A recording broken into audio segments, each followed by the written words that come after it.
Welcome to your Eve Echoes weekly news update. I'm Daemonxel, and I hope you had a great holiday because we have a lot to get through today. But before we can do that, if you can just tag that sub button and ring that bell, you can stay up to date with everything that this channel has to offer. Well, we had that patch, and it was supposed to run 30 minutes delayed, but we were able to get the server up on time with some additional skill points kicked our way. Now, this was a significant patch with a lot worked in. The first one we have to talk about is the reduction to dead space modules and wrecks. Now, from what I've been seeing on the market, this hasn't really affected the module pricing that badly. However, the price of faction debris has skyrocketed, with some priced at 50 million just for one, where it was 20 million just a few weeks ago. They changed around a lot in the horror classes, in the inertia modifiers, warp speed, and cargo holds. These changes have been implemented to the Badger 1 and 2, the Sigil 1 and 2, the Nereus 1 and 2, and the Wreath class 1 and 2. These changes make them fast, a little more agile, and can hold a bit more, especially with those exclusive cargo holds for these ships. Shuttles are now faster, hitting speeds of 6.5 AU. They buffed the Drake, and boy did they need to. They reduced the speed of Storyline Elites by 18% and Dead Space Elites by 40%. That's huge. They were going way too fast. A little quality of life change. You can now accept your advanced mission rewards from an outpost, which makes it great, especially if your closest station is more than 6 jumps away. You're going to now avoid 0-0 in autopilot, as well as them boosting prioritized high-sec mode. So all of you that are doing storyline missions and want to avoid certain areas of 0-0 or 0-0 altogether, you now have that feature in your autopilot. Storyline modules can now be repossessed, netting some hundreds of millions of ISK. Players that were holding these drops from what must have been an eternity can now reap the benefits of the mineral market. Now, some players are going on to say that this change to these modules have basically destroyed the mineral market and Industria. I just find it just adds a little boost to it, so it lowers the price a little bit. That price is going to come back up. The power grid of 4 ships have been increased, that being the Stabber Sniper, the Wreath class, the Bellicose Interdictor, as well as the Drake. Now, I've seen the Stabber Sniper in action since this patch, and let me tell you something. Being able to alpha a ship off the field at over 130 km away, I don't think anything can touch that. Mid-slot modules can no longer be used on outposts. They've also added Thanksgiving gifts, which were some nice golden skins for various ships. Sorry, Amar, now everyone has that golden ship. I love gold! The look of it, the taste of it, the smell of it, the texture. I love gold. They added a reminder prompt if a contract seems unreasonable. In other words, scams. Yes, I see you in Jita, Mr. Bayagila for cheap, but it's actually a MOA. Let's be honest here. If people are not reading the contracts and losing millions in doing so, they're not going to see a tiny prompt reminding them that it could be a scam. Warp speed in the high sec has been increased by 100% and in the low sec by 50%. You can now cut down that massive time sink getting to your encounters or your Jita runs. Now, when looting ore from a wreck, it will first be stored in your ore hold. They say the damage number display has been improved. The address of the base stations and outposts can now be displayed on the bio screen. I assume this is for the owner of those stations. Shuttles will now take up less room when repackaged. Now, they did fix several bugs and seemingly left several intact, but let's look at the ones that they fixed first. They fixed the problem of using large drones in the recommended assembly plan for 8 attack battlecruisers. They fixed a bug where transactions between different characters of the same player still generated trade locks.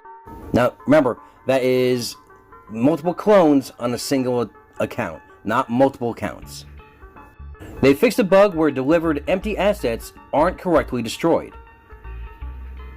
They fixed a bug where the shield's force field is calculated into the capacitor need in the fitting screen. They adjusted the special effects of the sensor dampening to reduce RAM usage, so it won't burn up your phone so much. They fixed some issues that would occur when a capsuleer outpost was destroyed while in use. And they fixed the issue where wormholes could be searched in the star charts. You can actually see, previously you'd be able to see the actual wormhole systems. Now, among the most persistent bugs that I've seen this week has been the chat bug. You've probably experienced this already. If you're in the middle of typing something in any of the chat windows while jumping into a new system, your chat goes away and you have to retype everything again. It's very annoying.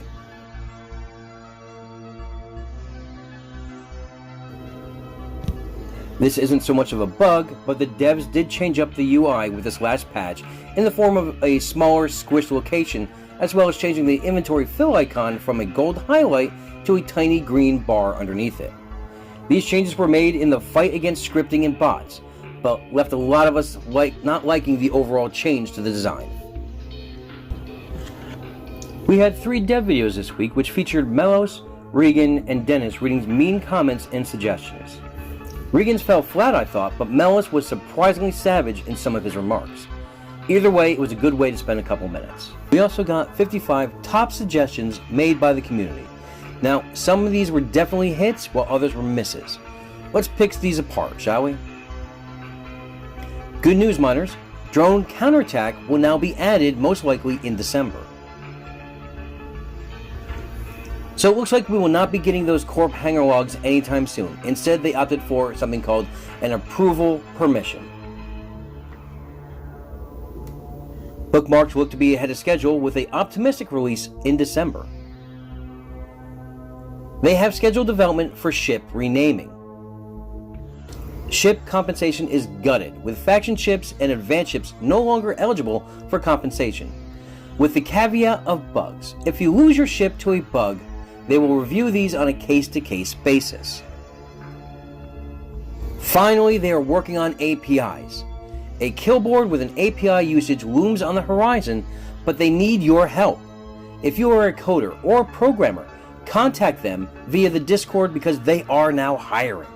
Waypoints are in development for release sometime in the first half of 2021.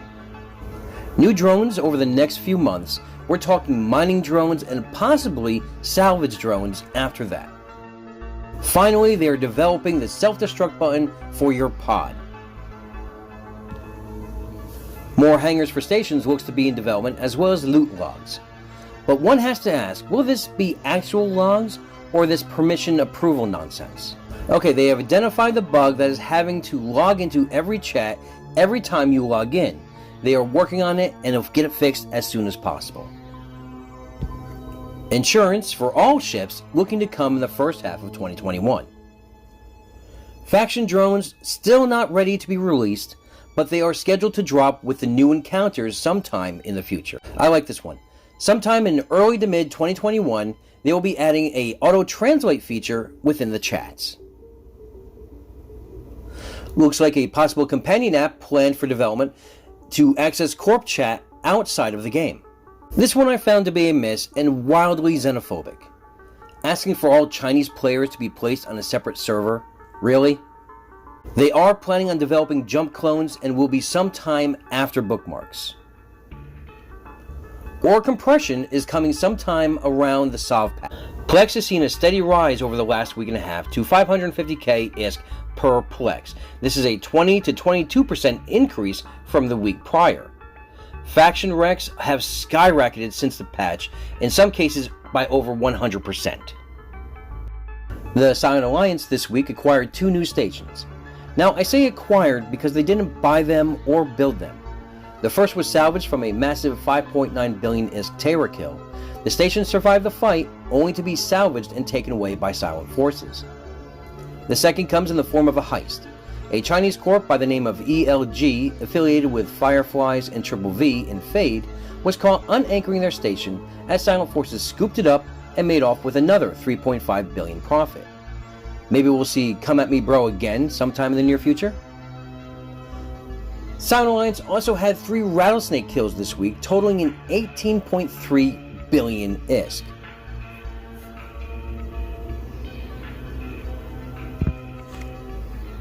And speaking of heists, the Terran Federation this week had their fair share of them. A Happy Bees pilot, while hunting in TF space in a lone bomber, chanced upon the station and took down its shields. BA PHF promptly decided to unanchor the station to reposition, setting forward a 3-day counter that Pantheon took full advantage of as they sent in a fleet of 50 ships when the unanchoring timer was close to being up. This fleet consisted of interdictors and a heavy interdictor, cruisers, 5 tornadoes, and 1 hauler. When the fleet hit the grid, a lone nightmare popped from the outpost to try and reinforce the unanchoring station, as well as to try and defend against the onslaught of a 50-plus squadron. Once the NATOs landed, though, it was game over for the nightmare. Pantheon scooped up the outpost and made off with a tidy sum. Now, a few things of note here. 1. The lack of communication, never alerting the Alliance to an unanchoring station so no defense could be planned. 2. The undocking of a nightmare thinking you're going to defend against 50-plus ships.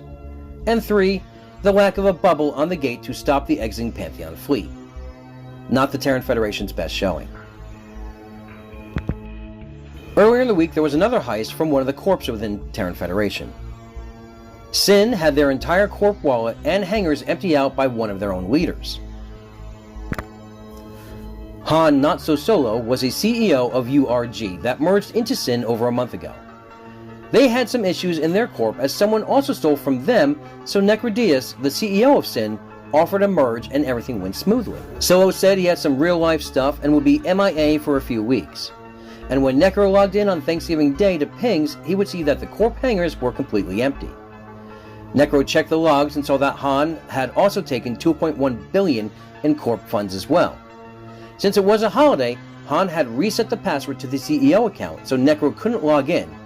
He also proceeded to set tax to 100%, which had been set to 0% for the holiday, kicked all the officers and the main PvP core from the corp.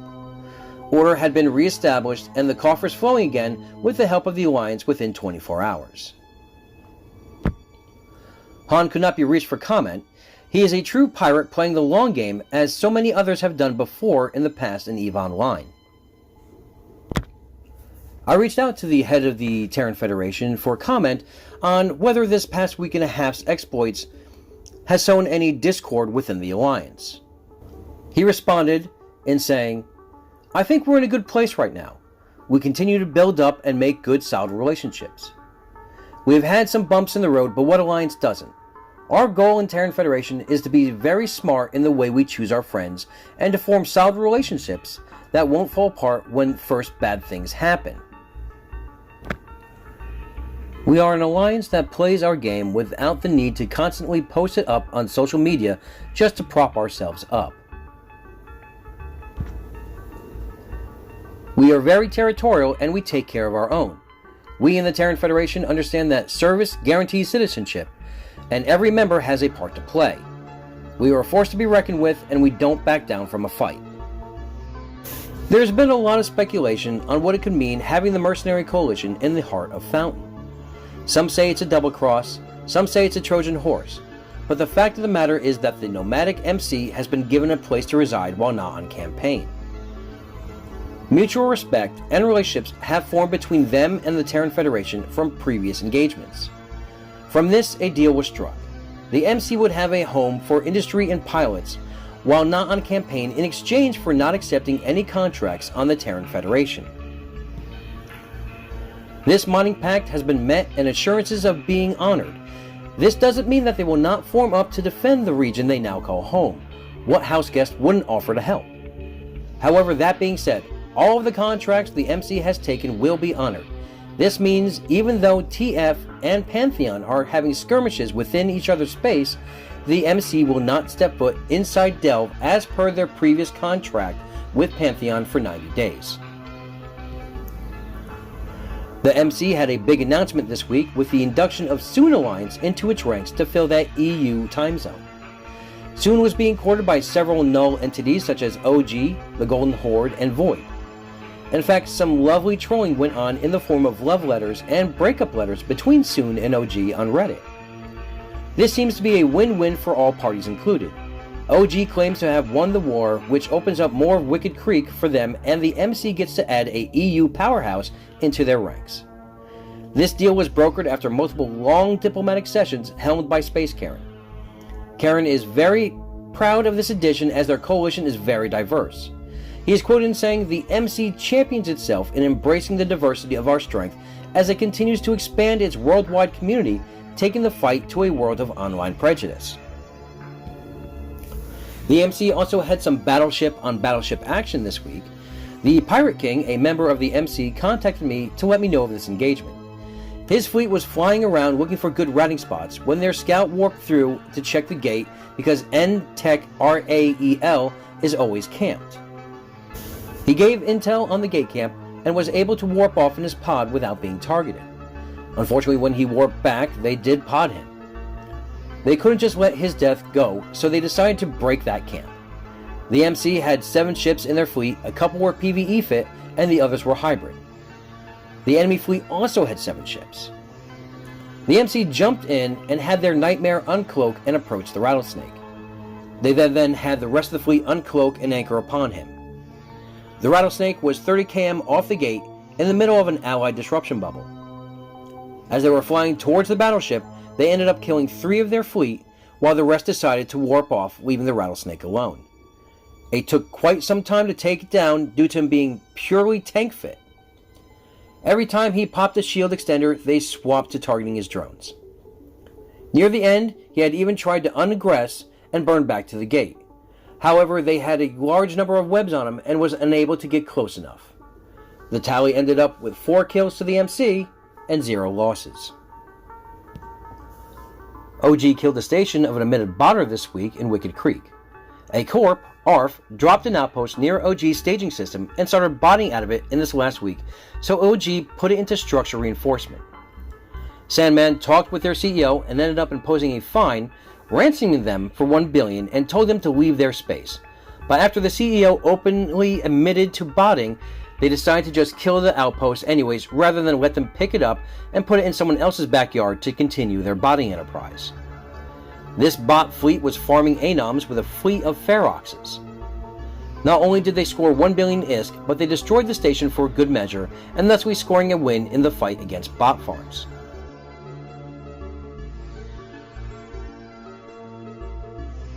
When talking bot farms, we cannot forget the war being waged in the south between Death Phantom and Genesis, who has had a very busy week with multiple DP stations hit, 2 killed and several more forced into structure timers. The first station hit was anchoring in Omst, while the second killed was a primary industry hub in Faith. The Omst station had token defense fleet, while the one in Faith was defended by 7 alliances: Death Phantom, Red, Triple V, F1, BADP, RNWB, and NEEC. Gen hit it with allied forces of Silent Alliance, Pantheon, the Golden Horde, and the QC. The ISK losses on the DP side were massive, the biggest one being this Macarial, totaling in 9.9 billion ISK. For all those achievement hunters, Crumbs, a member of Care Bears with Guns, killed at least 1 player in every nullsec region in the game. I'm told he's putting together a Google Drive of all the kill mails. Do you have any noteworthy achievements? If so, send them to me. Those of you may remember ISAC's Bounty Board Discord. However, it has been defunct for over a month now, denying the community a well-needed service. Medic 115 has revived the service through a new bounty Discord board called the Neutral Zone. Here you can come put bounties out on players or provide your bounty hunting services while making some nice ISK. A link to this Discord will be provided within the description. So we know the devs are hiring for API programmers, so a game-wide API kill board is not coming anytime soon. The next best thing though is EE Kills, a voluntary Eve Echoes Killboard. You have to create a profile and manually upload your kills and losses, but currently it's the best thing we have until that API is developed. I encourage all of you to go out, make a profile, and start uploading your kills and losses. The link will also be in the description. Trimark Industries had 2 Macario kills in a single night, totaling in 17 billion ISK. One for 5.7 billion, and the other for 11.8. Great kills, guys. Keep them coming. Void Alliance killed 2 stations last week, one in Providence and the other in Greater Wildlands. Both stations looked to be killed in the anchoring phase as they were both unpowered. I'm told that they also killed several ships in those defense fleets. And that's our show. Now, if you hunger for more news and information, please hit up any of the Allied News Network affiliates, as well as the New Eden News website. I will be back later in the week for another deep dive into everything that goes on in this universe of ours. Until then, fly straight, fly safe, and know that your enemy cannot disrupt you from within a pod.